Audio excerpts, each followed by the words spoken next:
lounge. That's where you get a good honest shake. They used to give you a shot like that for a quarter. Boom! You took a belt of that, you knew you had a drink. Charlie, how do you spell it? And I'll tell you something else. For every 3 shots you bought, the bartender'd buy you shot free. Boom! Charlie, how do you spell Atomopolis? And I'll tell you another good on the spot. The Ace of Spades bar and grill down on Tremont. They used to give you a shot and a beer chaser. Charlie.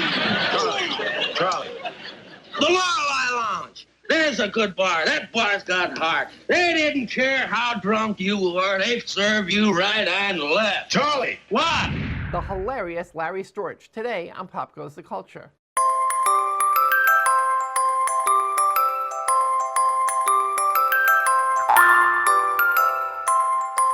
Hi, I'm David Levin, and welcome to another excellent episode of Pop Goes the Culture. Today, part 2 of my 3-part interview with the legendary Larry Storch, best known for his role of Corporal Agarn on the sitcom F Troop. Today, Larry talks about his work in 1950s television, Joey E. Ross, the truth about Jackie Gleason backstage, being in the Navy with Tony Curtis and working with Rock Hudson, and of course, his appearances on Car 54, Where Are You? Here's the great Larry Storch. I heard Mr. Whoopi, on Tennessee Tuxedo growing up, and, never occurred to me. There's Larry Storch. Oh my God. It never occurred to me that it was like Harry Morgan. It's like, Don Adams' voice, but you put someone else on, that's a huge talent. Well, you keep you let me know when we're ready. We are ready. We're going. So. You asked about directors before, and also remember Breaking Legs. I want to tell you something about that. But directors, we had a very great director, I thought, and we all did, named Burt Shevelov.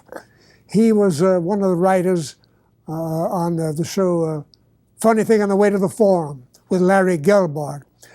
And he was an outrageous character.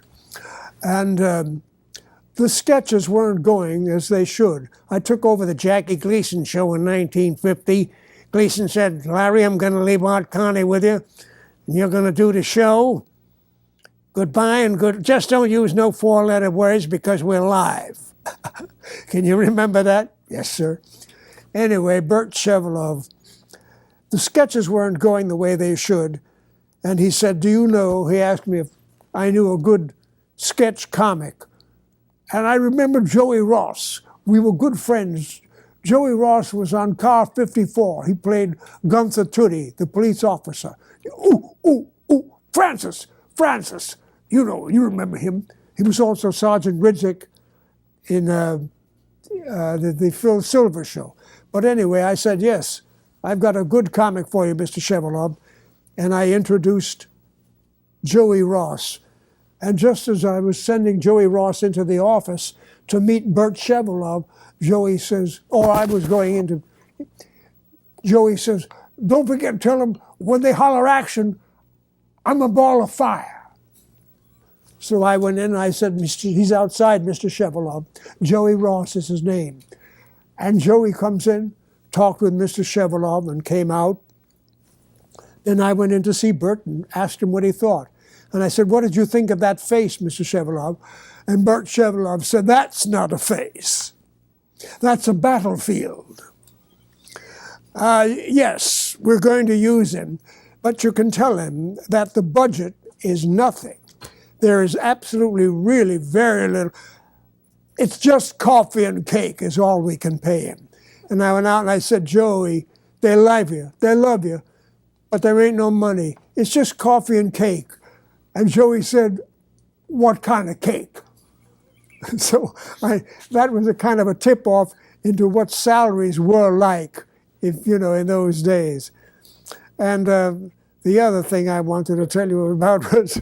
I'm thinking, wow, he's a shrewd negotiator. He's like, what kind of thing? And the other thing was Jackie Gleason.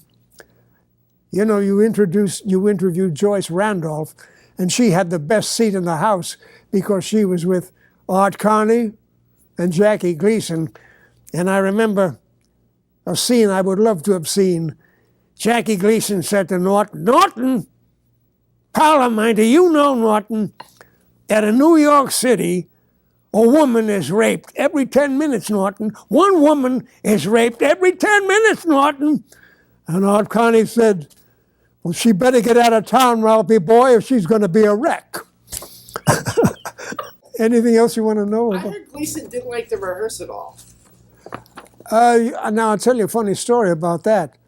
Sheila McRae told me that when no one was looking, Jackie Gleason would be down, or it was Marie Wallace, told me that Jackie Gleason would be down in the basement going over his lines like a schoolboy.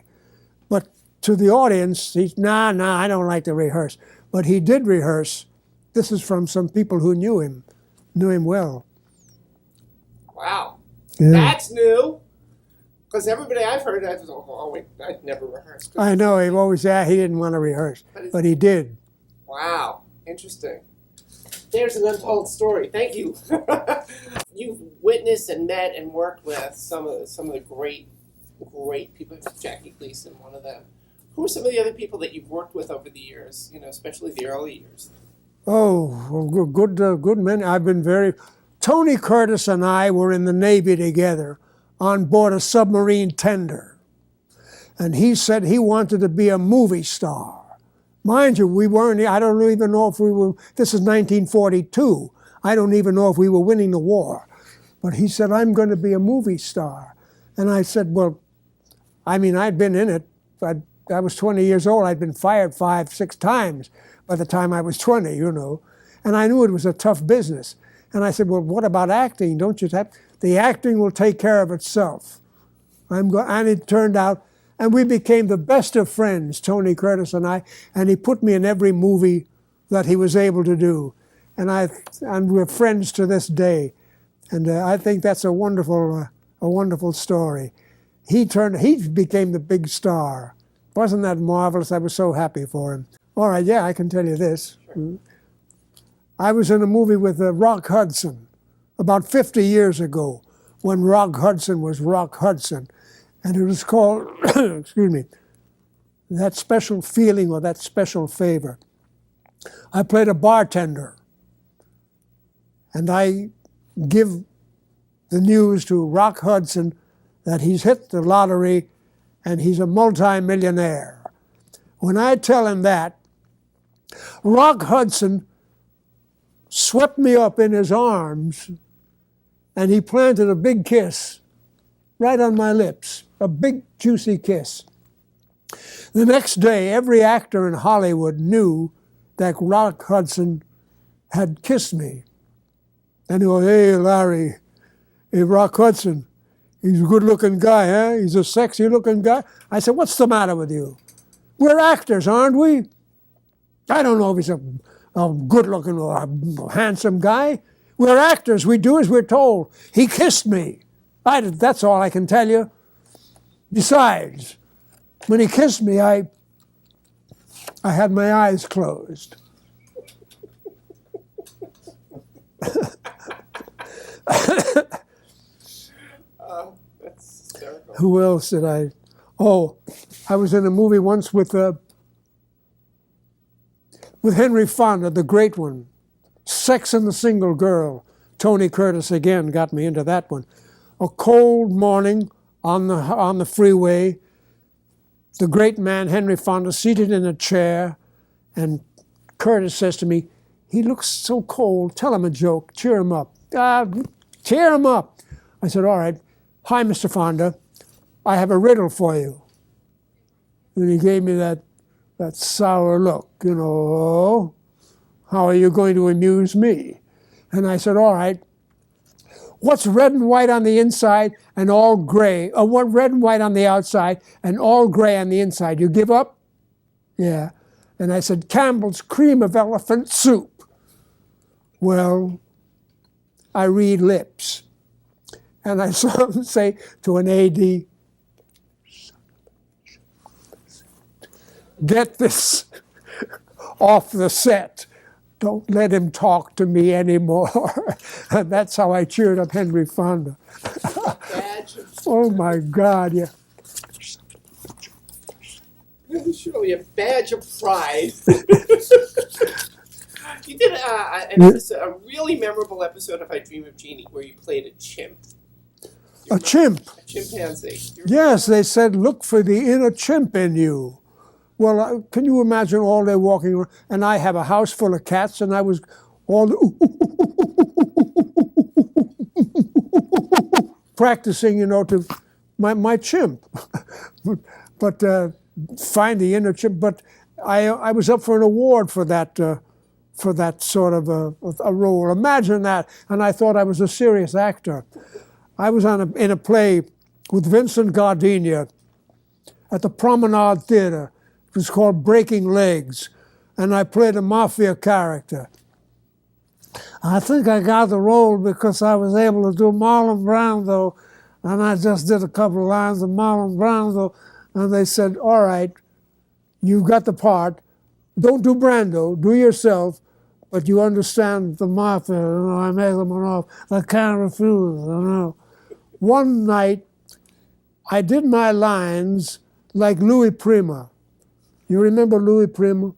I come on, I said, hey, I want everybody to know that I'm going to pay you back. It may take a little time, but I'm going to pay you back every dime, every cent I owe. Well, the audience thought it was hysterical, to come out and do Louis Prima as a gangster. Well, Vincent Gardenia wasn't amused. He said, you broke the fourth wall. Have you no respect at all for that script? Well, he put the fear of God in me, and I never did that again. At least he didn't break your legs. Yeah, right. He could have broken my leg.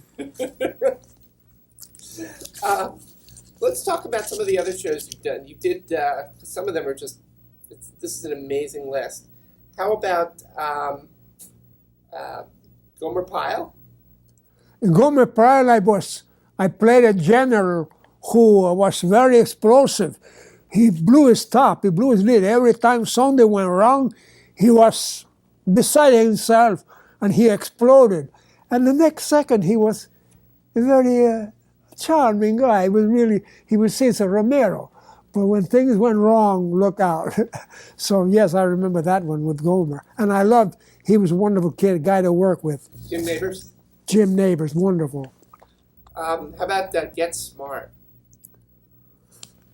I did the Groovy Guru, and I did Louis Prima as the guru. I didn't tell anybody who I was doing, but it was Louis. And finally, Don Adams nailed it. He said, wait a minute, after it was all, you were doing Louis Prima all for the whole show. I said, that's right. Impersonations come in handy. Oh, my God. What was Laugh-In like to do? I don't remember too much about Laugh-In. I can't really tell you too much about Laugh-In. Okay. You did Car 54, obviously, with Joe. Yes, with Joey Ross. What was that like? What was that show like? Was that shot in New York City or was that shot in LA? It was shot in New York, up in the Bronx, in Riverdale. So yes, it was in New York. That's what I thought. And what was that? I mean, you got, great people. Fred Gwynn, Al Lewis. Yes. Tell me about some of those guys and what it was like to work with those guys. They were the best bunch of comic actors I could almost say that I've ever been involved with. Every one of them was a great comic actor, and I was very proud to be with them. Yeah, Car 54. Amazing. Who'd you play on that show? I played Charlie the Drunk. I played a guy who I could talk myself into a stupor. You go down to the Pacific Bar, and if they give you a shot, they give you another one. And little by little, I talked myself into a stupor. And when the chief of police came around and saw me behind bars drunk, just talking about it, he said, all right, where'd he get it? We said, Chief, he talked himself into a stupor. Don't give me that stuff. Next time, my three-part interview with Larry Storch concludes as we discuss his friendship with Boris Tucker, what it was like for Larry doing the Johnny Carson show, the origins of the Hekawi Indians' name, how Storch broke into showbiz, plus working with the great Lucille Ball and Desi Arnaz. Hope you'll check it out. I'm David Levin, and you can follow Pop Goes the Culture on Twitter at PopGoCulture, Facebook, or email me at popgoestheculturetv@gmail.com. And don't forget to subscribe, and don't forget to tell your friends, and don't forget to share this. We'll see you next time.